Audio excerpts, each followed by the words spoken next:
Halo Sobat Quran yang terkasih, kembali lagi bersama saya Pastor Fernandes Amatus dalam renungan harian Kamis 11 Agustus 2022. Apa kabar? Saya berharap Anda semua tetap dalam keadaan baik, sehat dan tetap semangat. Bapak Ibu Saudara-saudari yang terkasih, hari ini merupakan peringatan wajib Santa Clara. Mari kita siapkan hati dan pikiran kita untuk bersama-sama mendengarkan dan merenungkan sabda Tuhan. Mari kita tandai diri kita dengan tanda kemenangan Kristus dalam nama Bapa dan Putra dan Roh Kudus. Amin. Tuhan bersamamu dan bersama rohmu. Inilah Injil suci menurut Matius. Dimuliakanlah Tuhan. Sekali peristiwa datanglah Petrus kepada Yesus dan berkata, Tuhan, sampai berapa kali aku harus mengampuni saudaraku jika ia berbuat dosa terhadapku? Sampai 7 kali kah? Yesus menjawab, bukan hanya sampai 7 kali, melainkan sampai 70 kali 7 kali. Sebab hal kerajaan surga itu seumpama seorang raja yang hendak mengadakan perhitungan dengan hamba-hambanya. Setelah itu mulai mengadakan perhitungan, dihadapkanlah kepadanya seorang yang berutang 10.000 talenta. Tetapi karena orang itu tidak mampu melunasi utangnya, raja itu memerintahkan supaya ia beserta anak istri dan segala miliknya dijual untuk membayar utangnya. Maka bersujudlah hamba itu menyembah dia, katanya, sabarlah dahulu, segala utangku akan kulunasi. Tergeraklah hati raja oleh belas kasih akan hamba itu, sehingga hamba itu dibebaskannya dan utangnya pun dihapusnya. Tetapi ketika hamba itu keluar, ia bertemu dengan seorang hamba lain yang berutang 100 dinar kepadanya. Kawan itu segera ditangkap dan dicekik, katanya, bayar utangmu. Maka sujudlah kawan itu dan minta kepadanya, sabarlah dahulu, utangku itu akan kulunasi. Tetapi ia menolak dan menyerahkan kawannya ke dalam penjara sampai semua utangnya ia lunas. Melihat itu kawan-kawannya yang lain sangat sedih, lalu menyampaikan segala yang terjadi kepada tuan mereka. Kemudian raja memerintahkan memanggil orang itu dan berkata kepadanya, hai hamba yang jahat, seluruh utangmu telah kuhapuskan oleh karena engkau memohonkannya.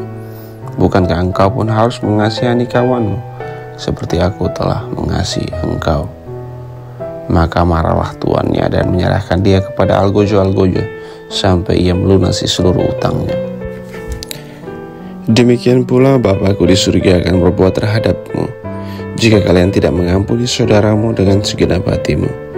Setelah Yesus selesai dengan pengajarannya, berangkatlah ia dari Galilea dan tiba di daerah Yudea di seberang sungai Yordan. Demikianlah sabda Tuhan. Terpujilah Kristus. Bapak Ibu Saudara-saudari yang terkasih, Injil pada hari ini mengingatkan kepada kita bahwa Allah kita adalah Allah yang Maha Rahim, Allah yang senantiasa membuka dirinya untuk menerima setiap orang yang mau bertobat.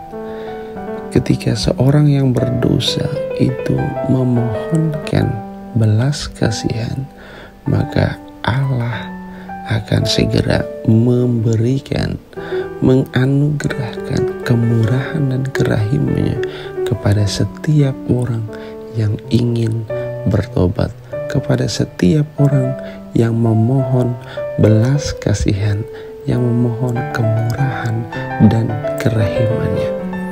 Dalam Injil pada hari ini, Yesus mengumpamakan seorang yang berdosa itu seperti orang yang berutang kepada seorang raja. Dan ketika tiba masanya, masa tempo untuk membayar, sang raja meminta supaya si hamba itu segera melunaskan utang-utangnya. Tetapi karena utang yang begitu besar, si hamba tidak mampu membayarnya dan memohon belas kasihannya, meminta tenggang waktu untuk membayarnya. Si hamba berjanji bahwa ia akan membayar. Ia memohon, berilah aku waktu, sabarlah dahulu, semua utangku akan kulunasi. Tetapi apa yang terjadi? Karena melihat hambanya yang memohon belas kasihan, yang memohon tenggang waktu, si raja menaruh belas kasihan kepada si hamba. Raja kemudian membiarkan ia pergi dan menghapus seluruh utangnya. Si hamba memperoleh belas kasihan dari sang raja karena ia memohonkannya, dan karena hati raja adalah hati yang dipenuhi dengan belas kasihan dan kemurahan. Tetapi apa yang terjadi? Orang yang dihapuskan utangnya ini kemudian berlaku semena-mena, berlaku jahat terhadap sahabatnya, terhadap orang-orang yang ada di sekitarnya, terhadap temannya yang berutang kepadanya. Kalau dibandingkan dengan utangnya terhadap sang raja, dengan utang temannya terhadap dirinya, sangat besarlah utangnya yang kepada raja dibandingkan utang temannya. Tetapi si hamba yang berutang banyak terhadap raja itu malah mencekik, menyesah temannya yang berutang kepadanya dan memenjarakan temannya itu. Orang yang menerima belas kasihan yang begitu besar dari sang raja tidak mampu membagikan belas kasihannya, tidak mampu menaruh belas kasihan juga kepada orang-orang yang ada di sekitarnya, kepada orang-orang yang berutang kepadanya. Dan hal itu menimbulkan murka di dalam hati si raja. Raja murka terhadap si hamba atas apa yang dilakukannya, atas tindakannya.